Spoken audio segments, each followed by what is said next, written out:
un varón, esta preguntita les he mandado para que ustedes lo solucionen. Los 4 ejercicios que han estado en el examen les he mandado para que ustedes solucionen y vean si han respondido en forma correcta o errónea. Este también y este de prevalencias, ¿no? Es el mismo ejercicio que les he mandado para que lo solucionen y vean cuál ha sido su error. El proceso de formación del cerebro alcanza el 90% de su desarrollo. La respuesta correcta era los primeros 2 años de vida. La coiloquía es un signo de deficiencia de hierro. Indica macrocefalia cuando el punto de corte de desviación estándar se encuentra mayor a 2 desviaciones estándar. Es una ventaja de las hojas de balance porque permite la identificación de posibles factores de riesgo por carencia o exceso. Esa es la respuesta. Se calcula tomando en cuenta la edad cronológica del adolescente, solo la edad cronológica, dice, en establecimientos de salud de primer nivel de atención. El indicador que evalúa el estado nutricional pasado, o también se llama historia nutricional, es talla para edad. Para determinar microcefalia en niños prematuros se utiliza la referencia del Estudio Internacional de Crecimiento Integro 2014. Son instrumentos de captación, excepto, todo esto es captación, certificado de defunción, historia clínica, carnet de salud infantil, menos el informe de vigilancia epidemiológica. Esa era la respuesta correcta. Es un indicador para evaluar el crecimiento lineal del adolescente. Era el lineal del adolescente talla por edad, ¿no? Crecimiento de la cabeza en el segundo año de vida es 2.5 centímetros. Medida utilizada a nivel demográfico para describir la proporción de un grupo poblacional que se encuentra por encima o debajo de un límite de corte. Eso es un indicador. Sebastián nació el 5 de diciembre y al 3 de mayo, ¿cuánto tiene? Tiene 4 meses. Posicionado en un ángulo perfecto, es perpendicular. Unidad exacta más pequeña que un instrumento puede medir es precisión. Conjunto de procedimientos que permiten determinar el estado nutricional de un individuo, valorar las necesidades, requerimientos nutricionales, todo ello es valoración nutricional. Son medidas de datos recolectados para una población representativa saludable a través de métodos estandarizados, ¿no es cierto?, que sirven como referencia para comparar valores individuales o colectivos de una población evaluada. Eso es un patrón de referencia. Es útil para consolidar estadísticas en grupos poblacionales y es la manera más sencilla de describir la población de referencia y realizar comparaciones con ella. Esa es la puntuación Z. Todas las opciones son ventajas de la valoración antropométrica, excepto una, necesita personal especializado. Esa no es una ventaja. El cuaderno 3 del SNIS corresponde a la atención de prenatal, parto, puerperio y planificación familiar. La gráfica de monitoreo de consulta, el cuadro estadístico y producción son instrumentos de retroalimentación. La mayor influencia genética que influye en el crecimiento y desarrollo del adolescente viene de la madre, por tanto esto es falso. El ultrasonido es capaz de estimar con precisión la masa grasa y la masa libre de grasa, eso es verdadero. En una clínica especializada de adolescentes se evalúa el estado nutricional de los estadios de Tanner. Sí, eso es verdadero, ¿no es cierto? Clínica especializada está hablando. Y los equipos antropométricos se utilizan para describir cuánto se aleja una medición del centro. Eso es falso, ¿no ven? No se utiliza para eso los equipos antropométricos. Y listo, ese es el examen. No estaba difícil, chicos, solamente que tenían que haber estudiado y con seguridad responder las preguntas. Pero cuando hay dudas, no han estudiado bien, ahí es donde se pierden y se confunden. Siempre he estado repitiendo, los que asisten a clases, y repito siempre lo que voy a preguntar en el examen, les voy recalcando, y es lo que entra en el examen, chicos. Entonces, los que asisten a clases tienen buenas notas, y los que no están asistiendo, ahí se están perdiendo un poquito, ¿no? Ay, mi computadora. Ya, chicos, les he cargado en el Classroom el tema 1 de la unidad 3, ya estaríamos pasando a la unidad 3, chicos, ¿no? Entonces, esto lo van a leer para mañana. Pueden leerlo ahora mismo, no hay problema, pero ya mañana ya tienen que un poquitito estar ya con algún conocimiento para que directamente nosotros podamos entrar en tema. De hecho, vamos a hacer un repasito, ¿no? Pero ya tendrían que entrar al tema mismo. ¿Listo? Ahora lo que vamos a hacer es, voy a hacer una breve presentacióncita en PowerPoint, que la tengo acá, donde vamos a ver en conjunto, voy a ocultar esto, en conjunto, qué es lo que vamos a ver en esta unidad. ¿Listo? Me voy a ir al inicio, perdón.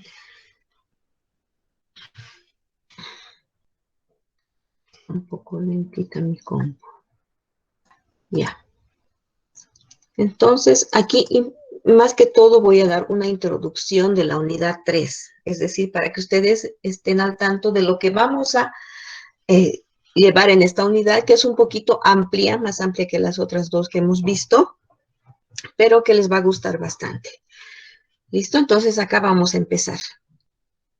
¿Alguna pregunta, chicos? Están ahí todavía, ¿no? Estamos aquí. Ya. Entonces, valoración antropométrica del adulto. Esa sería la unidad 3. ¿Listo? Entonces, como en todas las edades que hemos ido viendo hasta el momento, ¿no? El peso se considera uno de las variables, ¿no? Más importantes dentro de lo que es la valoración nutricional de todas las edades. Esto porque el peso es una medida sencilla de tomar, es universal además, ¿no es cierto? Necesitamos poco equipamiento, simplemente una balanza que puede ser de la más barata que nos puede servir hasta la más cara, ¿no es cierto? Entonces, lo importante es que nos dé el peso exacto de las personas. Y para ello tenemos una amplia gama de equipos antropométricos, ¿no? De balanzas, sean mecánicas, digitales y otras más especializadas, ¿no? Que tienen además no solamente peso y tienen además otro tipo de medidas que nos pueden realizar, ¿no? Pero este peso en los pacientes es uno de los más utilizados para realizar valoración nutricional, ¿no? Que comparado con otras variables como la edad, la talla, circunferencia de la muñeca y otras mediciones en el cuerpo, pues nos pueden dar lugar a realizar diagnósticos más precisos, ¿no? Cuanto más indicadores utilizamos, podemos precisar aún más nuestra valoración nutricional. Entonces, el peso viene siendo el índice del estado nutricional más utilizado, ¿no? A nivel mundial. Ahora, dependiendo, ¿no? En nuestro país utilizamos como unidad de medida los kilogramos.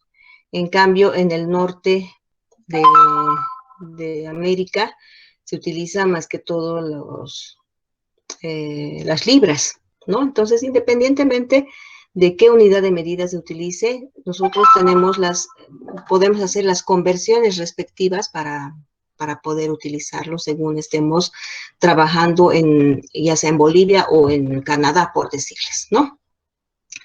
Este peso también representa un indicador valioso porque nos ayuda a detectar la desnutrición proteica calórica. Ahora, otra cosa en el peso es que una pérdida mayor o igual al 10% es significativa, ¿no? O sea, si se pierde peso más del 10%, es motivo de preocupación, eso significa, chicos, ¿no? Pero ya vamos a ir viendo cuando vayamos avanzando esto de la pérdida de peso, cuánto se considera, digamos, el tiempo, no prudente, sino un tiempo, qué criterios se establecen para determinar los tiempos, ¿no? De una pérdida de peso y de notar que sea grave o no significativa o sea significativa, ¿no? Entonces hay varios rangos que se pueden clasificar. Además es importante tener en cuenta la composición, ¿no? Del cuerpo. En el hombre y la mujer la composición es muy diferente, ¿no? Las mujeres tenemos mayor cantidad de grasa que los hombres. Los hombres tienen mayor cantidad de masa magra, los tienen más músculo, y ese músculo a su vez al hombre le da esa potencia, esa virilidad ¿no? Que lo caracteriza. Un hombre es, en la mayor parte de las veces, ¿no? Es más fuerte que las mujeres, ¿no? Y las mujeres, como nos dicen sexo débil, somos un poquito más débiles, ¿no? No tenemos tanta masa magra normalmente, les estoy hablando normalmente, ¿no? Porque también hay mujeres fisicoculturistas, ¿no es cierto? Pero normalmente las mujeres tenemos mayor cantidad de grasa, mayor proporción de grasa que el hombre, llegando a un 30% inclusive, ¿no? Y los hombres hasta un 25% como parámetros máximos de normalidad. De ahí va bajando de acuerdo a la edad y a la actividad física que vaya realizando la persona, que eso también lo vamos a ir viendo a medida que vayamos avanzando. Y el peso también refleja, es el reflejo, dice, de la terapia nutricional en aquellos pacientes que deben hacer depresión o represión de su peso, es decir, cuando deben subir o deben bajar de peso. Entonces, esto representa cómo estamos haciendo nuestro tratamiento al paciente, qué efectivo es. Si es un paciente desnutrido, por supuesto, tenemos que hacerle subir de peso paulatinamente. Entonces, si ese peso está subiendo en la cantidad esperada, seguramente nosotros estamos haciendo una buena terapia. Y si al contrario es un paciente con sobrepeso u obesidad y nosotros también estamos aplicando terapia para hacer bajar de peso, seguramente tenemos también rangos de normalidad que van a ir perdiendo peso y eso va a decirnos cuán efectivo es nuestro tratamiento nutricional y a su vez también nos indica si estos pacientes están cumpliendo a su vez su dieta, porque puede ser que nosotros hayamos hecho un buen plan nutricional, pero los pacientes no están cumpliendo, ¿no es cierto?, con esas indicaciones. Entonces, todo eso debemos también saber detectar en los pacientes, ¿no? Entonces, miren qué importante viene siendo el peso en la valoración nutricional también de personas adultas. Ahora, hay muchas formas de determinar cuál es el peso ideal de las personas y también muchas definiciones de peso. Podemos tomar el peso ideal, el peso deseado, el peso teórico, el peso posible de alcanzar, ¿no? El peso usual o el peso habitual que viene a ser sinónimo. Entonces hay muchas definiciones de peso, que eso ya les he mandado en el documentito y que mañana lo vamos a ir revisando uno por uno, ¿no? Aquí mencionarles que vamos a utilizar la tabla de fórmulas que pasado la clase les voy a enviar ya la imagen para que ustedes puedan tener. Los que han adquirido las tablas ya lo tienen en su conjuntito de tablas. Entonces, para los que no tienen, voy a sacar una imagen y les voy a enviar por el WhatsApp o por el Classroom, no se preocupen. ¿Listo? Para que ustedes mañana ya tengan a disposición su tablita para poder trabajar. Entonces, el peso ideal vamos a calcular en base al sexo, a la talla, vamos a determinarlo mediante fórmulas, tablas, ¿no? Confeccionadas según estudios poblacionales. Entonces, vamos a sacar por lo menos unas dos ejercicios o dos formas de obtener el peso ideal. Inclusive son 4, ¿no? Formas, las más usuales, porque hay muchas formas, pero vamos a utilizar en la materia 4 fórmulas, ¿listo? Para obtener el peso ideal en las personas, tomando en cuenta la complexión física a su vez y también tomando en cuenta la agilidad del cálculo, ¿no? Que muchas veces estamos en una visita médica y alguien nos pregunta, ¿cuál será el peso ideal de este paciente, no?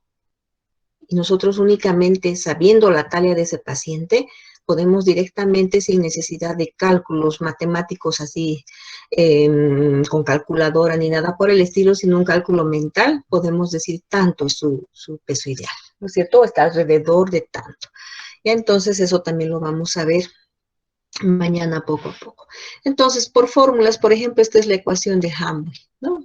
Que utilizamos bastante. Esta ecuación la utilizamos no solamente aquí en San Simón, también la utilizan en la Universidad Mayor de San Andrés, ¿no? Y también en la de Santa Cruz. Ya es una fórmula bastante utilizada en la universidad, pero no es la única. También hay otras, como la de Broca, tenemos la de Constitución Física, ¿no? y otras. Esta, por ejemplo, también la de tablas con la Metropolitan Life Insurance, es una tabla que ha sido confeccionada por compañías norteamericanas que todavía están vigentes, ¿no? Porque en adultos no se han realizado, así como lo de la OMS en niños escolares, adolescentes y en menores de 5 años, patrones de referencia, no se ha trabajado en ello, ¿no? En la población adulta. Entonces todavía manejamos esas tablas de compañías o las fórmulas que les voy a ir dando, ¿no? Entonces, para utilizar esa tabla, primero hay que hacer esta ecuación para determinar la complexión o constitución corporal de la persona, ¿no? Para ver, porque no todos tenemos la misma complexión. Algunos tienen los huesos más delgados, otros medianos y otros huesos más gruesos y pesados. Entonces, la complexión corporal va a determinar también el peso ideal de las personas, ¿no? Entonces, eso también vamos a ver dentro de esta unidad. Por supuesto, el porcentaje de peso ideal, que es otra fórmula o ecuación que nos permite conocer cómo está el peso actual del individuo como porcentaje de la variación de su peso ideal, ¿no? Entonces, este porcentaje nos ayuda a determinar estados de déficit o de sobrepeso, ¿no? Como una desnutrición, por ejemplo, una obesidad, y nos dice en qué grado de esa desnutrición o de ese sobrepeso está esa persona, ¿no? Simplemente aplicando esta fórmula, ¿no? Y eso es valioso porque dice, este índice es el más valioso que el peso aislado, claro, que solamente peso, ¿no es cierto? Porque permite relacionarlo con valores estándares o modelos de referencia. Para el peso ideal tenemos una tablita en la cual nos da los porcentajes, rango de porcentajes con los cuales valoramos y hacemos un diagnóstico del paciente, ¿no? Donde podemos decir, por decirles 120% ya significa sobrepeso, 130% significa obesidad, 140% ya es obesidad mórbida, por decirles, ¿no es cierto? Entonces ya tenemos rangos establecidos por la Organización Mundial de la Salud que nos permiten clasificar y diagnosticar a nuestros pacientes, ¿no? Y este es el porcentaje de peso usual. ¿No? No se olviden, chicos, que solamente para los que han ingresado recién, estamos haciendo una reseña, un adelanto de lo que vamos a ver en posteriores clases, ¿no? Entonces les estoy dando un adelanto nada más. Por eso es que no estoy detallando nada ni estamos haciendo ejercicios todavía. Simplemente quiero que sepan en qué consiste esta unidad. ¿No? Entonces tenemos esta otra fórmula del peso, porcentaje de peso usual, o porcentaje de peso habitual, también que se llama. Entonces, ¿qué es peso actual sobre peso usual? Y esto nos permite comparar al paciente consigo mismo, ¿ya? No con un patrón, no con un porcentaje establecido por la OMS, sino compararlo consigo mismo. El paciente alguna vez nos dice, yo normalmente pesaba 60 kilos y me sentía bien. Con ese peso he estado mucho tiempo, ¿no? Hacía ejercicios y la ropa me sentaba bien, yo me sentía bien, ¿no? Entonces, ese peso usual es el normal que el paciente dice que tenía, ¿no? Normalmente yo pesaba, dice, ¿no? Entonces, lo normal para él o para ella, ¿no? Entonces, y puede que después de una fase de enfermedad o alguna alteración que ha sufrido ese paciente, pues ha subido o ha bajado de peso, ¿no? Entonces, esto hacemos para comparar, por eso les decía, esa subida o bajada con el peso que normalmente tenía.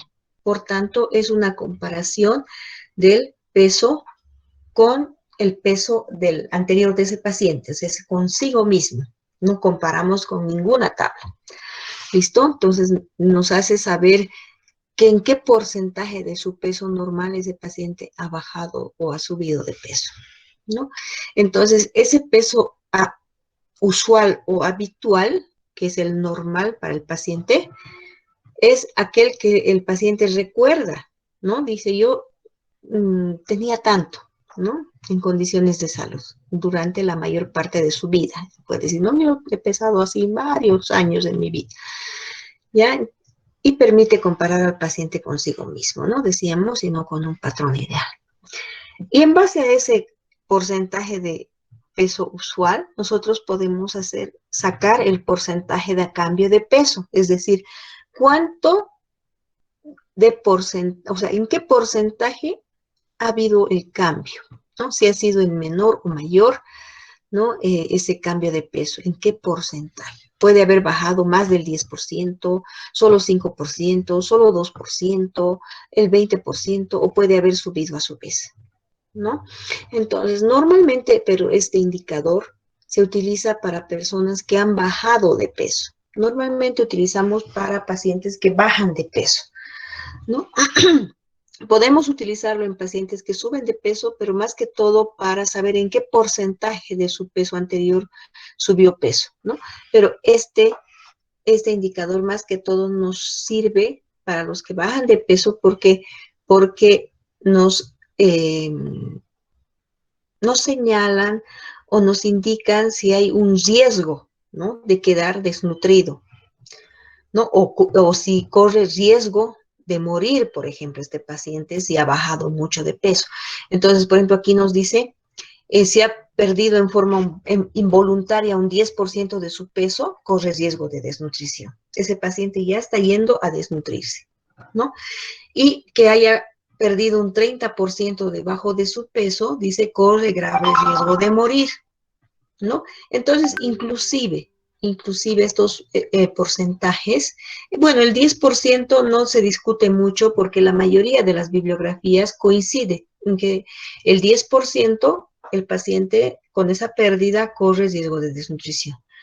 Pero algunas bibliografías dicen que el 30% debajo de su peso corre riesgo grave de morir. Y algunas bibliografías nos dicen a partir del 40% riesgo de muerte, ¿ya?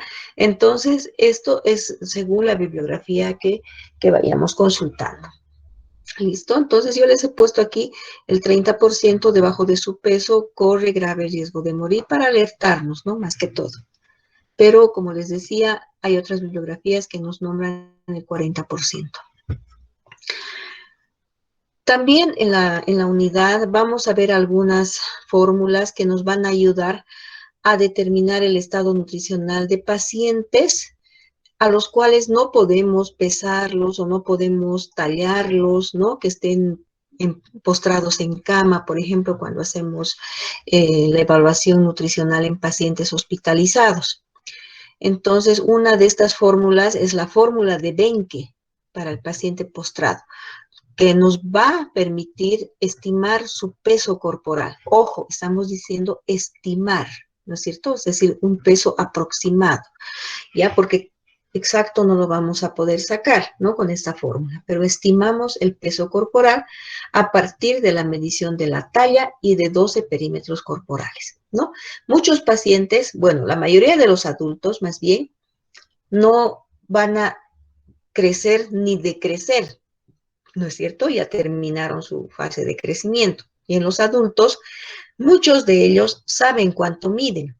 Entonces, no es necesario que nosotros midamos al paciente para realizar esta fórmula. Simplemente es preguntarle al paciente cuánto mide o revisar en su historia clínica cuánto mide el paciente, ¿no?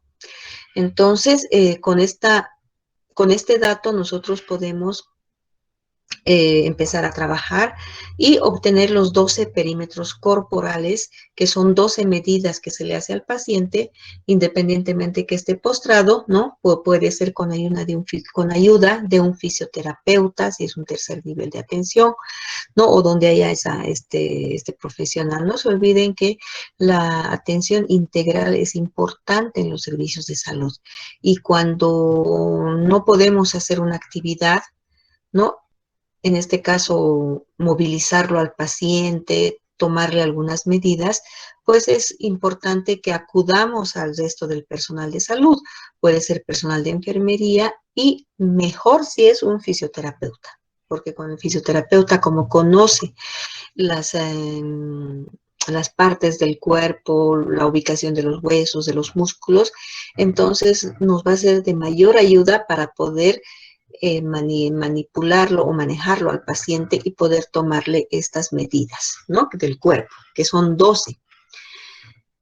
Ahora, que eso también está descrito en el tema que les voy a dar y también está descrito en la tabla de fórmulas que lo van a tener o que lo tienen ya.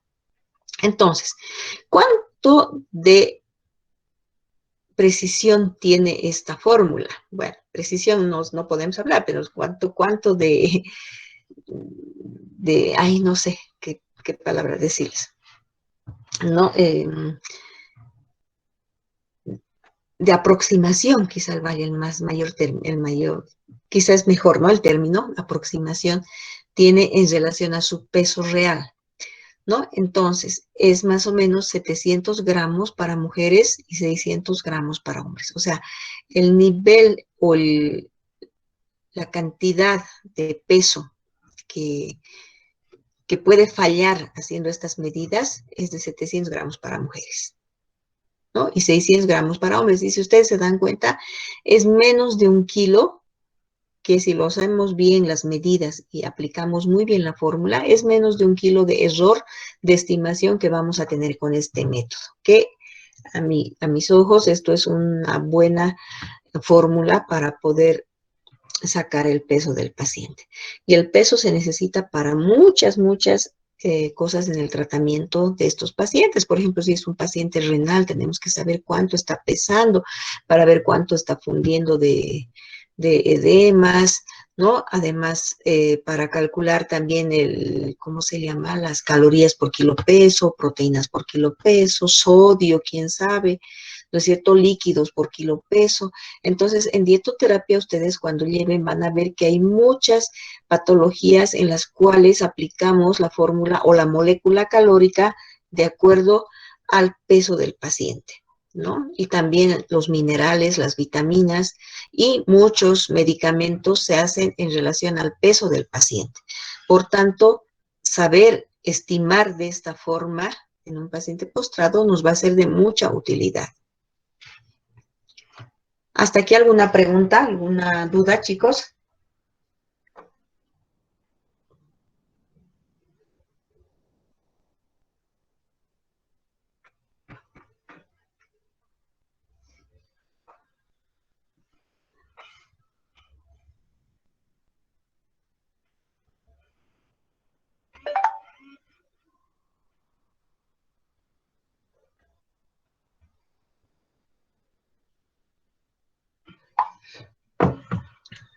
¿No hay preguntas? Ya. Ay, aquí había tenido los 12 perímetros, ¿no? Entonces, estos 12 perímetros son la medida de hombros, el tórax, abdomen normal. Ese abdomen normal es el relajado y a media expiración, ¿no? A media expiración. Cuando ustedes se ponen firmes, meten pancita, ¿no es cierto? Ese. Y el abdomen máximo cuando sueltan la panza. Es decir, en máxima inspiración y distensión. Sueltan la pancita, en otras palabras. ¿Ya? Luego es la medición o el perímetro de la cadera, el muslo, la rodilla, la pierna, el tobillo, el brazo, el antebrazo y la muñeca, ¿no?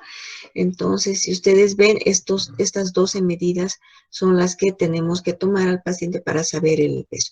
Las más complicadas van a ser la medida de hombros probablemente, de tórax, de abdomen normal máximo, las caderas prácticamente. El muslo, la rodilla, la pierna, el tobillo, brazo, antebrazo, muñeca es más sencillo porque se puede manipular en forma menos invasiva al paciente, ¿no es cierto? En cambio, abdomen normal máximo, de hecho hay que manejarlo un poco más. Por eso es que les digo que se necesita bastante ayuda para tomar estas medidas y querer sacar el peso del paciente.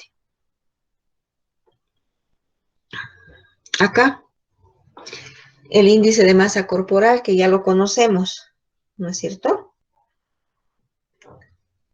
Que ya hemos utilizado en escolares y adolescentes, que también se utiliza en los adultos, solamente que en los adultos ya el índice de masa corporal comprende a partir de los 19 años hasta los 59 años, que es el rango de la población adulta, rango de edad de la población adulta. A partir de los 60 años ya entrarían en lo que es adulto mayor, ¿no? Entonces, nosotros ya no calculamos el BMI por edad, porque ya sabemos que es para personas adultas. Entonces, directamente ingresan ahí de 19 a 60.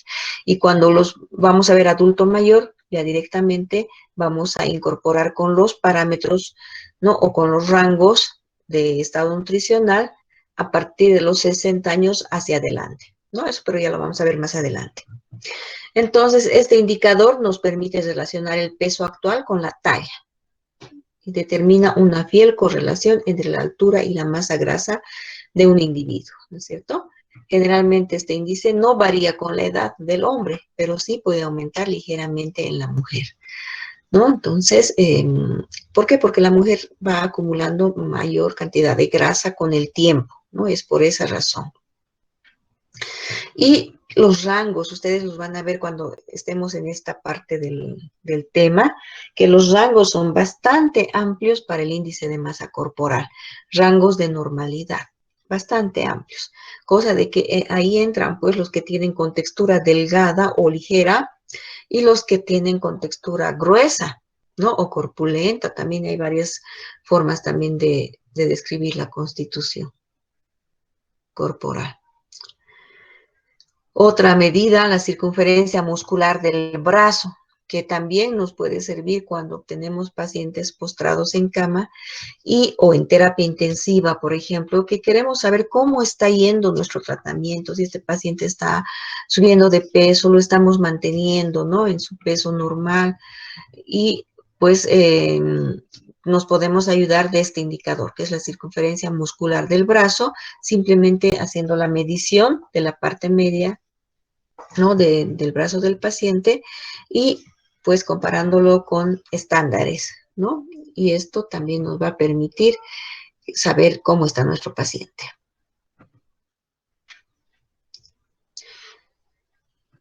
Ahora, la talla.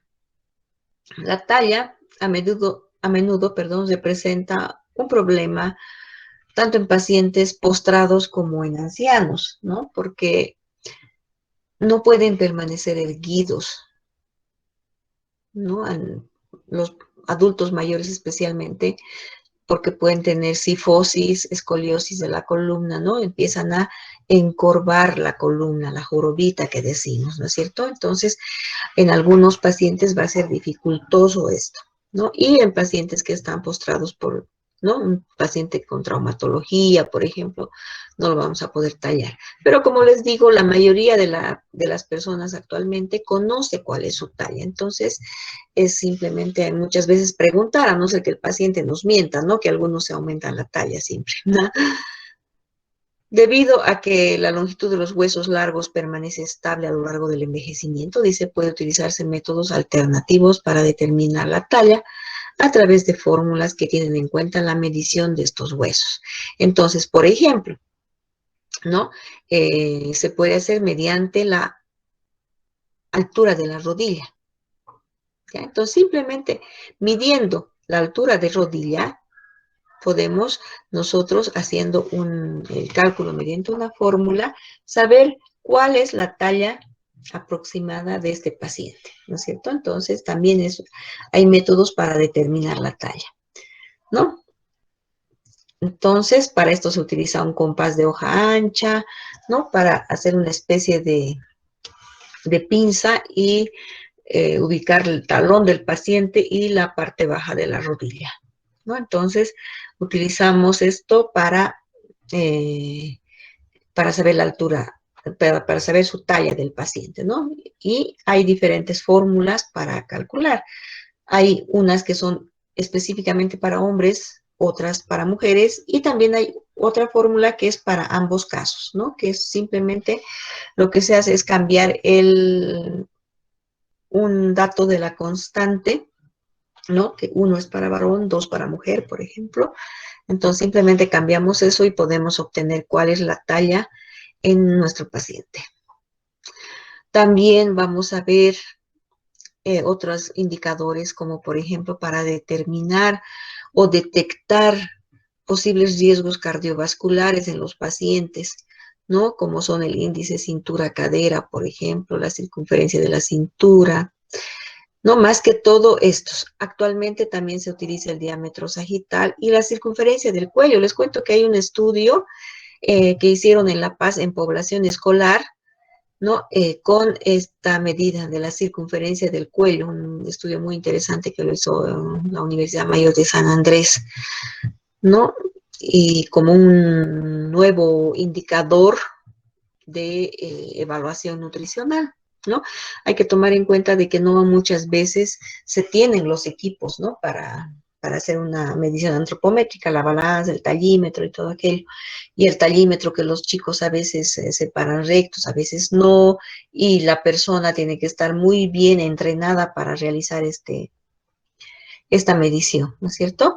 Entonces han visto como opción realizar la circunferencia del cuello y para esto solamente se necesita, bueno, la capacitación, por supuesto, pero a su vez una cinta métrica nada más, ¿no? Flexible que nos haga, que nos ayude a realizar la medición de la circunferencia del cuello, ¿no? Entonces, también con esto se puede saber el estado nutricional de los pacientes, ¿no? Y también nos ayuda a saber, por ejemplo, el índice cintura-cadera, cuál es la distribución adiposa de un paciente, si tiene distribución androide o ginoide, ¿no es cierto? Y qué implicancias puede tener estas diferentes distribuciones de grasa en el organismo y qué posibles riesgos de enfermedades pueden tener cada una de ellas, ¿no? Entonces, miren, es una información valiosa que tenemos en esta unidad 3.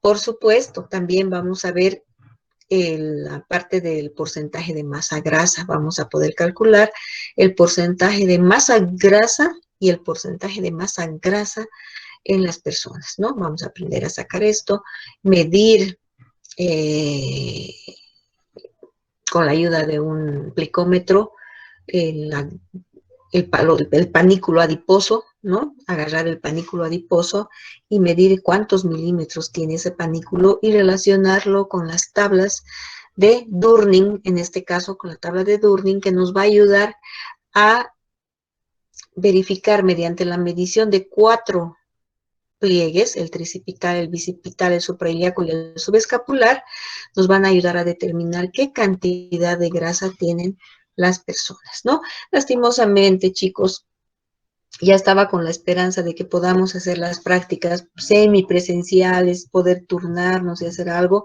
pero a medida que pasa el tiempo vemos que se va agravando más la situación, ¿no? De todas formas, contamos con videos de capacitación, los cuales, si no es lo mismo, pero les van a ayudar a ver cómo se hace estas mediciones y cómo se utilizan los instrumentos para la medición de la masa grasa y de todo lo que les estoy hablando en este momento, tanto la medición de perímetros, el peso, la talla, ¿no? Entonces lo van a poder ver. Y bueno, estas son las tablas, algunas, ¿no? Esta es una resumida, en la que tienen ustedes va a ser un poquito más detallada, ¿no? Y aquí lo que les estaba diciendo, ¿no? En lo que respecta a la medición de los pliegues. Miren, está agarrando el panículo adiposo, ya ha hecho su trazo, aquí está la línea punteada, ¿no? Entonces hay que conocer, recordar bien las partes de los nombres de los huesos principalmente, ¿no? Para poder realizar estas mediciones. ¿No? Acá miren, aquí está haciendo la medición del pliegue tricipital, del tríceps. Aquí del bíceps o el pliegue bicipital también. Aquí el pliegue suprailíaco y aquí es el pliegue subescapular, ¿no? Por debajo de la escápula. Entonces, en la técnica vamos a verlo en los videos, chicos. Acá también un poquito, se está viendo un poquito borroso, ¿no? La medición del perímetro braquial o de la circunferencia del brazo también que se llama, ¿no es cierto? En la parte media.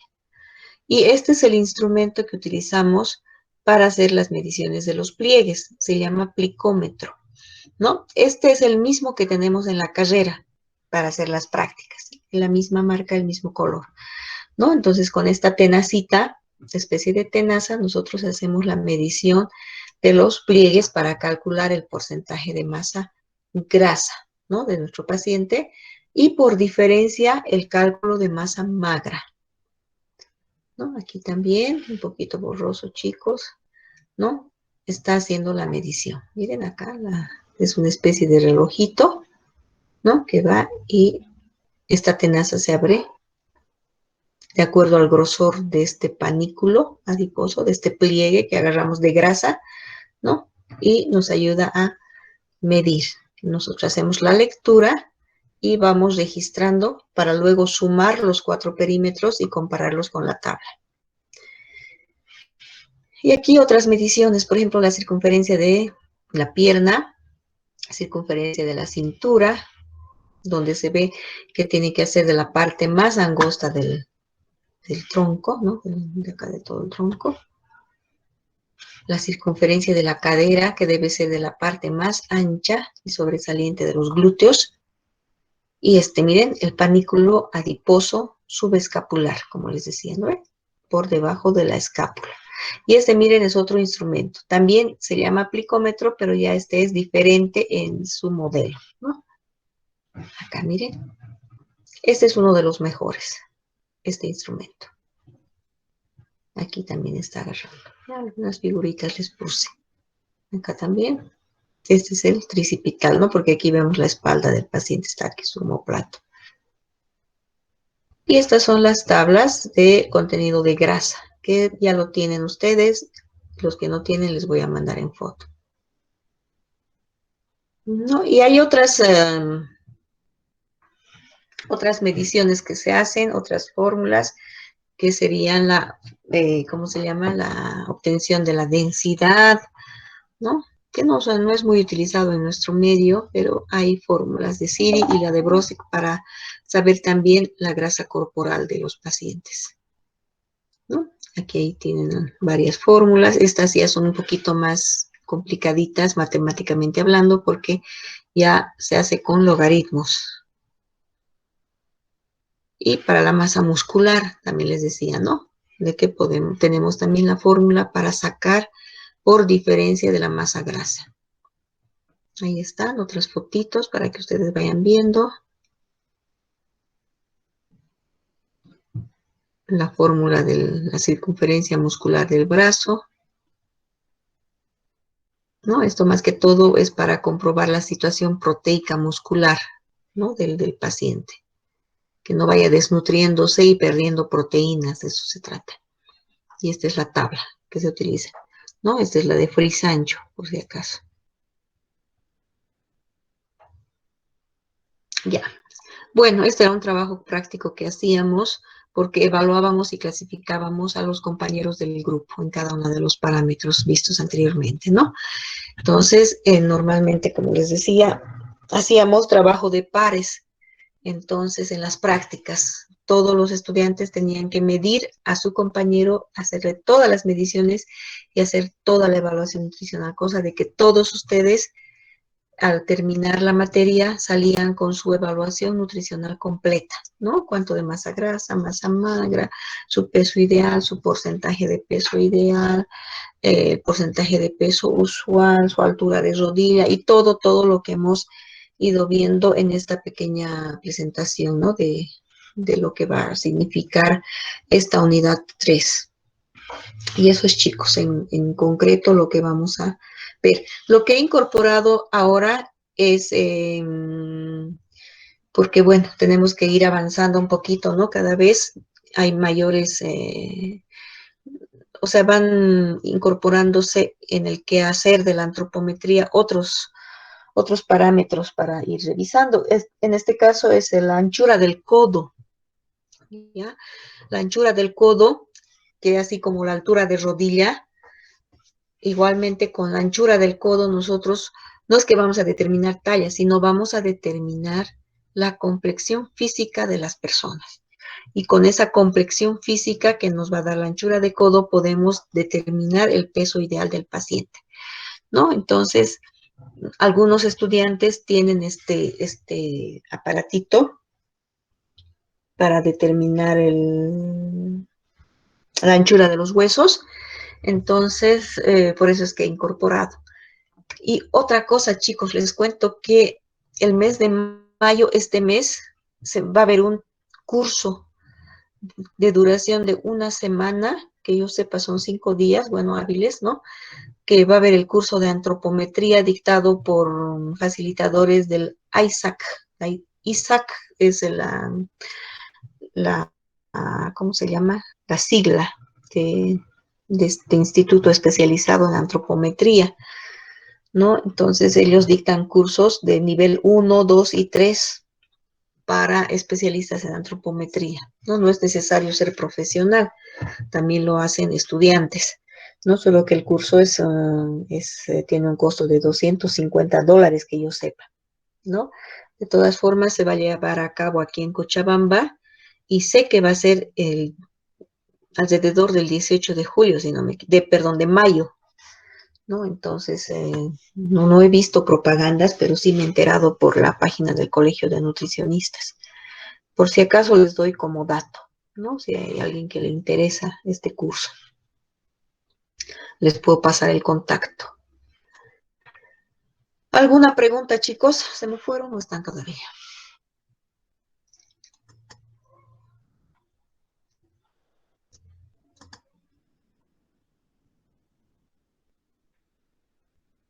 ¿Qué les parece? ¿Les parece amplio, suficiente? Bueno, no pueden decir todavía, ¿no?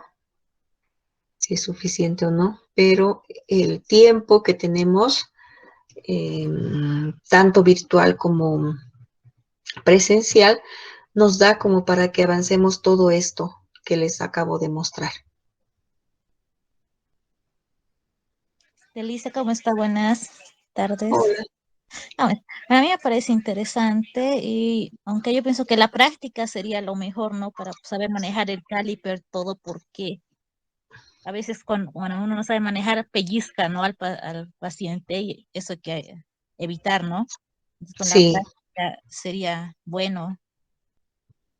sí, esta materia es netamente práctica, no tanto en niños escolares, adolescentes, en adultos. Si bien en la carrera hemos estado adquiriendo algunos equipos, les cuento que en este último año, antes de finalizar el año pasado, hemos adquirido más equipos, cosa de que ustedes tengan la posibilidad de practicar más en horas de clases. Pero lastimosamente, bueno, con la esperanza de que retomemos, ¿no? Nuevamente las prácticas, las clases, por lo menos prácticas semipresenciales o con reducido número de estudiantes, lo que podíamos organizarnos, ¿no? Pero según disposiciones últimas ya no permiten ni reuniones ni nada que acumule, que aglomere gente, ¿no? En la universidad, así que lastimosamente no lo vamos a poder hacer, pues, ¿no? Y como les digo, hemos adquirido muñecos para menores de 5 años, tenemos la balanza, los talímetros, los hemos adquirido recientemente. Y para personas adultas hemos adquirido las balanzas, estas que incluso nos dan la bioimpedancia y nos sacan el índice de masa corporal automáticamente, ¿no?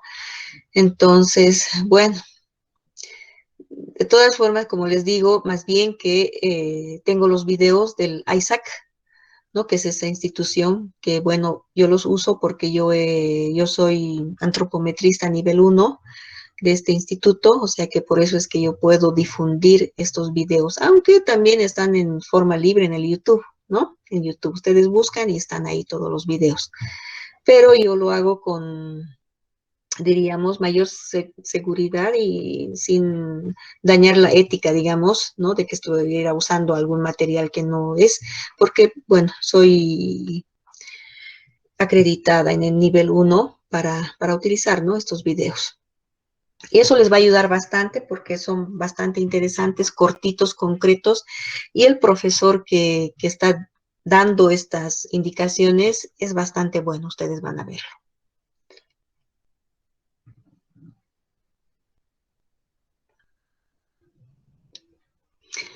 Ya chicos, entonces lo que vamos a hacer, como les decía, les he puesto ya en el Classroom el tema, ¿no? Para que ustedes ya tengan y lo vayan dando una lecturita. Mañana lo vamos a ver un poquito más a detalle. Vamos a ir ¿cómo se llama? Revisándolo. Y lo que les pido es de que ya para mañana ustedes tengan las tablas de adultos, que en este momento se los voy a pasar para los que no tienen en imagen y lo puedan imprimir, ¿no? Y tienen que tener también a la mano su calculadora y por supuesto sus hojitas de ejercicios, ¿no? Donde ustedes puedan tomar apuntes y anotar lo que vamos a ir haciendo. ¿Listo? Sí, Liz, sí, está bien. Está bien, Lisa, muchas gracias. A ustedes, chicos, ¿ya? Está bien, Lice. Ya, muy bien. Entonces, si no hay más preguntas, nos estaríamos encontrando mañana por este mismo medio. Licen, buenas tardes. Dime, Una Guaira. consultita, saliéndome del tema, quisiera Sí. averiguar acerca de las notas. ¿Cuándo lo vas a subir a la WebSys para saber el tema de que es que yo particularmente, no sé si recuerda que me eliminó del Classroom y se borraron todas mis tareas y teníamos que verificarlo? Y creo que mis compañeros tienen el mismo problema. No, Guaira, te cuento que no se han borrado tus tareas. Ah, Las ya, tengo, listo, qué bien. tengo hasta lo del SNIS que me has Sí, sí. enviado. Bueno, me has enviado solamente dos, el cuestionario y los ejercicios menores de 5 años. Del SNIS no me has enviado ni el de evaluación Sí le nutricional que había en envié la del tarea. SNIS. Sí le había enviado del SNIS, listen.